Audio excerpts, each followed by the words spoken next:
My background is corporate learning and development. I'm a fellow at the Chartered Institute of Personnel and Development, and I hold a master's degree in training and performance management. In recent years, I've focused on leadership development with a brain-based twist, helping people to work with their brain rather than against it.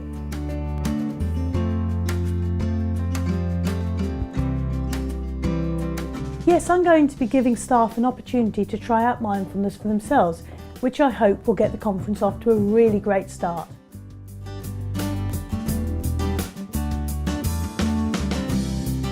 Yes, I'd like everyone coming to try a little experiment for themselves. So before you arrive at the conference, try spending just 1 minute emptying your mind of thoughts, just 1 minute, and see how well you get on with it.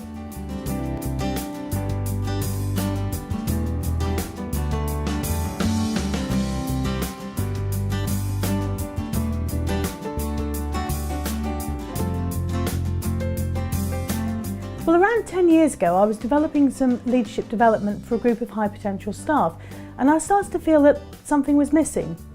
The development programme included all the key leadership skills and theories that you'd expect, but something was still missing, and I really couldn't put my finger on what it was. It took me around 4 years to find the answer. At a coaching conference, I heard a talk about mindfulness and how it was being used as a coaching tool with executives. And what really sparked my imagination was the neuroscience that underpinned it. Apparently, practicing mindfulness could physically change the structure of your brain for the better. And I was hooked. Well, I started studying and researching mindfulness, but all that was available on the web at that time was some really spiritual, new agey type sites and some rather dry academic ones.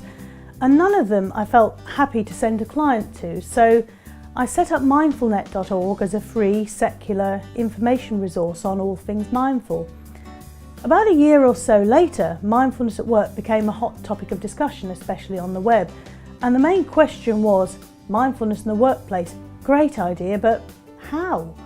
So in response, I organised the 2012 Mindfulness in the Workplace conference, and I wrote Making the Business Case for Mindfulness. Since then, I've taught mindfulness to hundreds of people in the workplace, and my book Mindfulness at Work for Dummies, which I co-authored with Shamash Aladina, has just been published. I'm also working on the 2014 Mindfulness in the Workplace conference, which I'm arranging in collaboration with Cranfield University School of Business, which will be on the 23rd of September this year.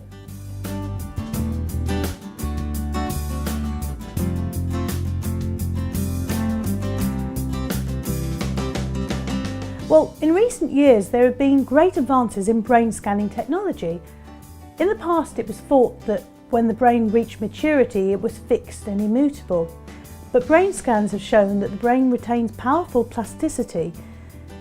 We now know that the brain continues to change and can develop until the day we die. We are a product of our experience and thoughts, and each new thought or experience can subtly change the structure of the brain. In a number of research studies, scientists and academics have scanned the brains of volunteers before taking part in mindfulness training and again afterwards. The scans have shown some really interesting things. For example, practicing mindfulness can increase the grey matter in the prefrontal cortex, an area of the brain associated with decision making and other complex brain activities. It can also increase grey matter in the hippocampus, which is an area of the brain important for learning and memory. Interestingly, it can also reduce grey matter in the amygdala. The amygdala is our fear centre, and we know that it plays an important role in anxiety and stress.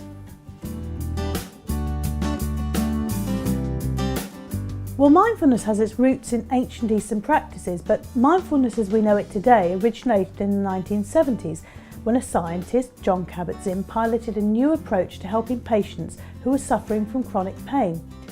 Mindfulness-based stress reduction, or MBSR as it's known, reduced the pain substantially for patients that doctors had previously been completely unable to help.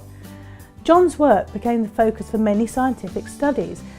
In the 90s, Professor Mark Williams and colleagues blended MBSR with cognitive behavioural therapy to form MBCT, mindfulness-based cognitive therapy, to help patients with depression. MBCT helps people work more effectively with their thoughts. recognising them and choosing how to respond to them rather than reacting to them on autopilot.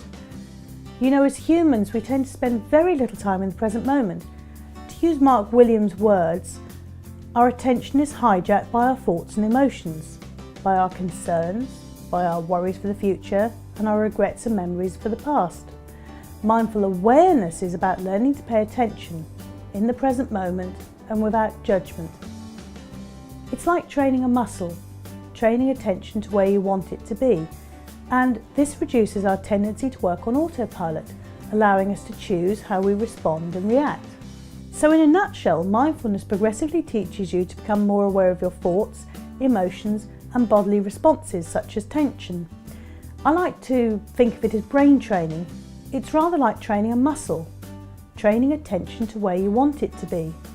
And this reduces our tendency to default back to old mental programming, which may not be helpful.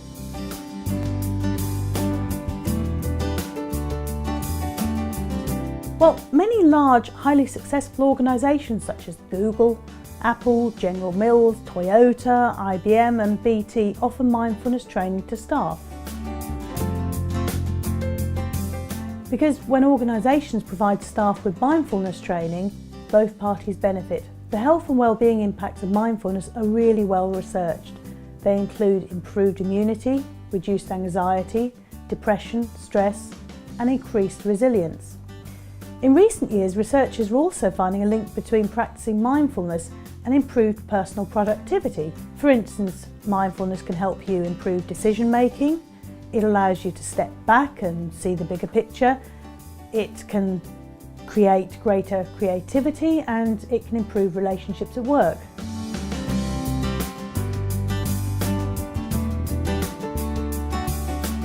Mindfulness teaches you a range of simple techniques that help you step out of autopilot and into the present moment. This is achieved by reducing the flow of incoming thoughts, each of which evoke emotions and a physical response within the body, which we're often completely unaware of. This switches down our sympathetic nervous system fight or flight response, which allows our higher brain to regain control. This enables us to make wiser decisions based on present moment facts.